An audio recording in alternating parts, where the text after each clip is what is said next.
Now, good morning and welcome back to KTN Morning Express. I'm Michael Karanja. Now, since 2012, Kenya has been abuzz with the prospect of becoming an oil-producing country, and that expectation has seen oil explorers in the country. But what happens to local support companies that want to be in this space? And just to help us understand this, I'm now joined by Mwenda Nyaga, CEO of Oil and Energy Services. Mwenda, 2012 announcement is made that we found oil in this country. How did that spark of interest of people who wanted to be part of that industry? Well, Michael, at first it was met with pessimism.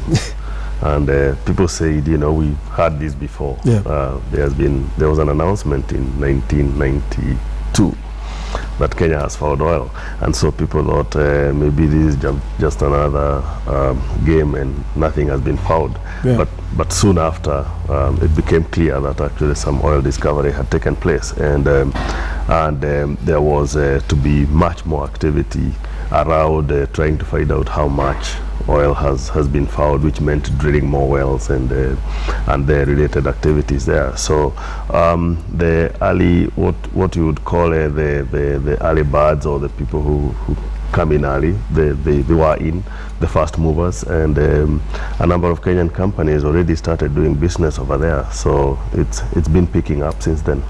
Just looking at that, we've heard that we have 1 billion barrels in reserve, but if that is already understood, why haven't we gone into production yet?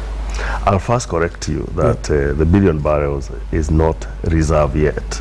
In oil and gas language, there's a difference between resources and reserves. Yeah. So far we're still talking about resources because we're still in the process of confirming that we can produce them profitably. It's only after you have completely confirmed that and certified by a third party that yes, there is this much down, it can be produced this way, can be developed profitably, that you start calling them reserves. So in Kenya we are not there yet, but I would say we are pretty close. But as the government managed this expectation well, would you say? It's one of those things I would sometimes call chicken and egg story, because an industry comes, it's completely new, and nobody knows about it. Everybody's learning. I would say even the people in government are also still catching up with it. So how much communication is adequate, that is, you know, I think under discussion. I think we could communicate more and tell people more about what we have found, and when we are likely to start producing. Maybe that would kind of calm people and manage expectations better. Obviously, a lot of the exploration work that is already being done is being done by multinationals, and they were the first to actually put up money and invest in that sector. But have you seen interest from local companies who are actually having the capacity to actually also take up such activities? Yes, there has been some local companies which have been able to take up such activities, and you know, usually you start from activities which are not necessarily very technical, but they are important to the you know, oil and gas activities. So you know, from as low as you know, these people need to sleep, they need to drink water, they need to eat, they need transport around, they need air transport from the city to the remote locations where the activities are taking. And you find that Kenyan companies have been already in there, moving into some more complex logistics activities, including heavy lifting, bringing the rigs up and bringing them down after they have been able to drill the wells they had gone to drill. So Kenyans have been entering, I would say, in paces, and there's still a lot that remains to be explored. Obviously, all that sounds like it's around support services. Yes. So how soon before we see someone going into seismic, doing seismic tests, and also investing in a rig also, if we may, and actually going into that exploration business? The question of how long is a question to be answered by how fast can we prepare ourselves to get into this. For me, I think the ball is in the court of everybody. Indeed, the ball is in the court of first the businessmen who need to develop the capabilities to offer such technical services that you have just referred to. The ball is in the court of educationists to set up proper education programs that can prepare the professionals, that can that can help in provision of such services.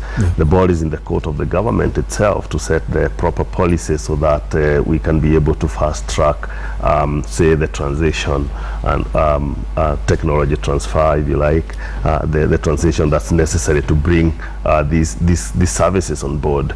So the ball is in the court of the oil companies as well, so that they can encourage development of those local service providers.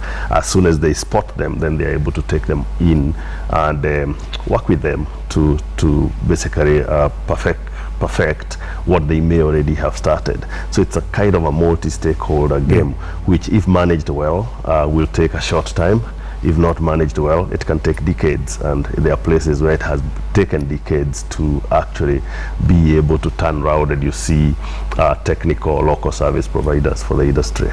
Just looking at the way the industry is structured, you said it's a multi-agency kind of support where everybody needs to be on game. So let's say we discover that we have enough even to go into production, but has the government acted in fast enough to actually take advantage of this, so that by the time we declare that we're ready for production, there is a mechanism to evacuate oil from the north and be able to actually take it to facilities where we can be able to process it, instead of rather selling it as crude? I would, at least in the part of evacuating the crude oil from the source where it's being produced to where it can be taken to the market, I think the government has made quite significant moves, because the governments of Uganda and Kenya over a year ago took charge of these process for developing the crude oil export pipeline, and they have already contracted a feasibility study. We thought that the results of the feasibility study will be out by now. Actually, they were expected end of April, but the word we are hearing is that really is just a couple of days, and we will be able to see that, and that will also determine what is the pipeline route. This has been under discussion for quite some time now. So when the pipeline route is agreed, I think then we'll be going to tender for development of crude oil pipeline, which I think that was a good initiative on the part of the government. Usually that gets left to oil companies to figure out what to do, and then they would come to the government and say, this is what we want to construct, and then the government would approve, sometimes not approve, it wants some changes, and it can take quite a long period of time before that's agreed. So that's good. As far as processing it for domestic use, I think that's a discussion that is yet to be held, at least in public. And do you foresee us going the Nigeria route, where perhaps we are an oil-producing nation and still having shortages, or do you see the government has taken enough steps to ensure that if we do go into production, that we'll be able to be safeguarded from such scenarios? Michael, there are mistakes in Nigeria about importing refined products and exporting crude oil, and especially because there are some refineries there which are not working. Our case is different. We don't have a working refinery today as we speak. So the decision between processing your own crude oil and using it locally, or exporting it and bringing in refined products, it's quite a complex decision, and has two angles to it. There's a commercial angle, or commercial economic angle on are you going to be able to compete with the larger, more efficient refineries in the region, which sometimes are able to produce products at a much lower cost than a small refinery that you may develop. That's on one hand, but on the other hand, you have the strategic and political angle, where really people of a country cannot understand why would you export crude oil 1,000 kilometers to the ocean, put it on a ship, it goes away, then you bring in refined products and transport them again 500 kilometers to the city to use it. That has no commercial justification, but politically, strategically, it may sound like it's a wrong decision. So it's quite complex, and needs some analysis before a decision is reached. The draft regulations on how local support services can be entrenched, and it's all about encouraging people to offer services. Now, the services that have been offered so far, logistics, supplies, and local community-based work. So that being entrenched, what capacity would you like to be left for local support companies? What? I look at it differently. Yeah. That again, this is a completely new industry. So when it came, we did not understand much of what's done. So you would see that probably we even needed experts to do some simple things, even like catering, because it's catering in remote areas is not just like, you can't compare it like being in a hotel in the city. You need to transport the food, you need to, you know, it's complex. Yeah. And even like paramedic, for example, and the people who provide the medical services out there in the remote areas, they need some kind of special skills. So you start by importing a lot of stuff, including some of the services that can actually be provided locally. So you start from there, and then I think the objective should be to grow it and grow it and grow it and keep growing it up to the point where you are literally pushing the limits, and that's what countries like Brazil are doing. Yeah. So I would not even talk in terms of what should be left or set aside for local people. I'll be talking in terms of what needs to be done for local people to take up more and more. And most of that is usually awareness, dialogue, capacity building, and policy and regulatory frameworks that also are supporting that kind of process. So it's just not about pushing ambiguous laws that propose a system perhaps that the local support cannot offer to the extractive sector. Yeah, we need to be careful, because if you impose and then the market is not ready to supply some certain services or goods, and then you impose that the market must do that, then you'll create some kind of a vacuum, and that could even affect the progress of the industry as a whole. And at the same time, if you start saying what should be set aside for local people, because we want to be completely sure, we tend to go quite low. So we say, you know, unskilled labor should be for local people, you know, supply of water, supply of dry foods like rice and such should be left for local people. So we tend to go too low and set the bar too low that we get it right. So for me, it's a collaborative process. And the collaborative process is one that sees where are we now, where would we want to go, how do we get there? It's interesting you mentioned unskilled labor, but do you feel like there's enough knowledge transfer coming from the multinationals to locals that may be able, you know, instead of having 100% expatriates working at the sites, perhaps we have a mix, or also local capacity that is able to, you know, also take part in this exploration activities in the country? Actually, I would say there is, to a certain extent. We probably can do better, but there is. If you go to a drilling site right now, you will find quite a number of semi-skilled drilling personnel who are actually not expatriates. And some process took place in 2003 and 2013 and 2014, where there was continuous replacement of foreign drilling personnel with local drilling personnel. And I've also seen something else that is quite interesting, that as you may know, that the drilling activity has come down in the recent past, and the number of drilling rigs active are less. I have started literally seeing some now skilled Kenyan personnel going to work in other countries, and we have people who have gone to Saudi Arabia with credible companies. This is not the usual you know, export of labor from Kenya that we then see creating controversy. We are talking about people going in as expert personnel in drilling sites with large companies like Shrabaja, and you know, you meet with somebody who tells you, now I'm working in Saudi Arabia and I'm on shift. I go for 4 weeks, I come back for 4 weeks, I go for 4 weeks, I come back for 4 weeks. That's really exciting.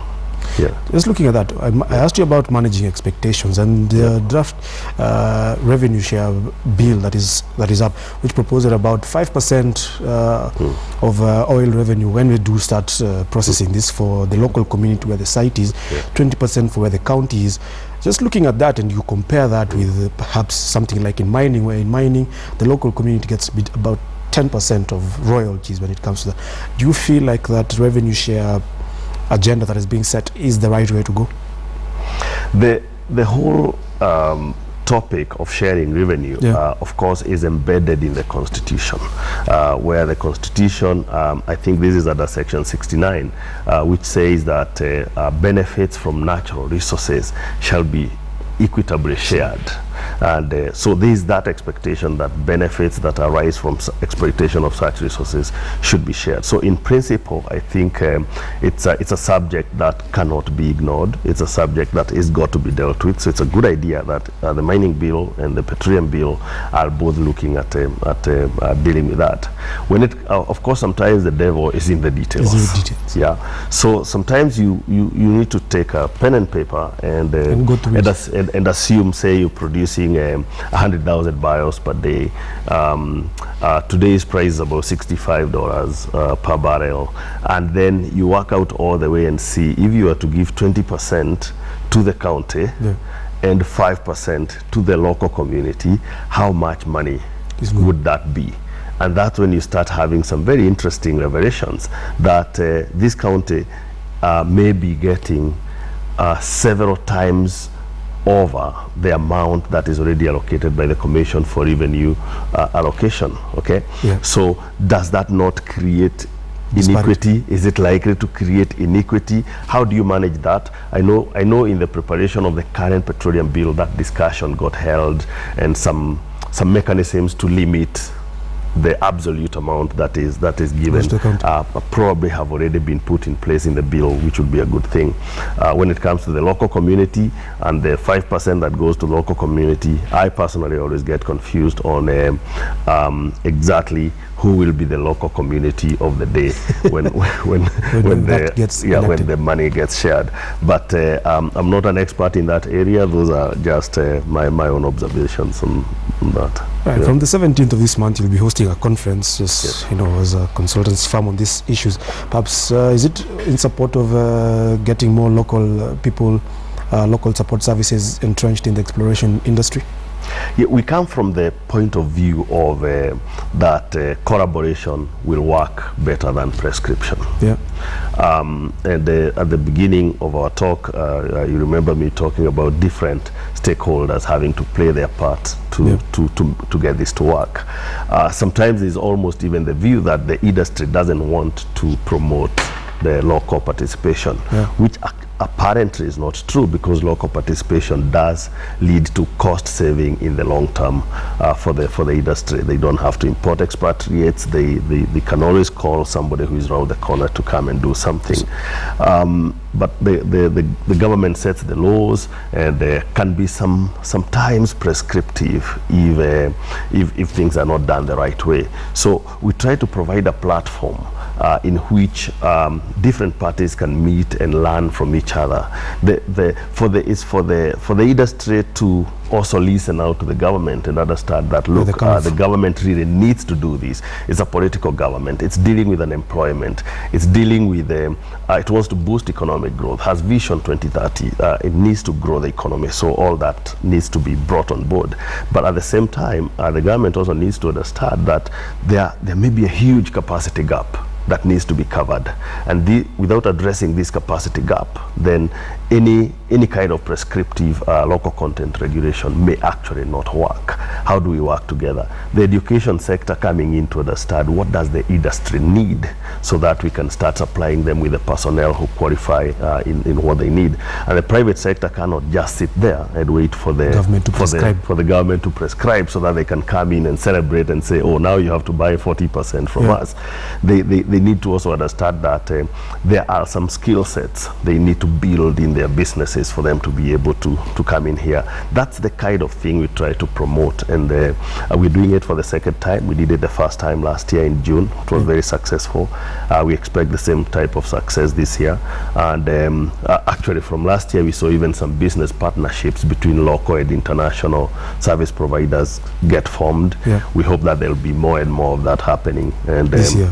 Our objective is really to see that local participation grows on step-by-step basis, and is handled with everybody being happy about the process. Right. Yeah. Good place to leave that discussion. Yeah. That has been Mwenda Nyaga, CEO of Oil and Energy Services, just telling us more about how local support can be offered to the exploration sector and how people can come on board to actually boost the capacity in that nascent industry.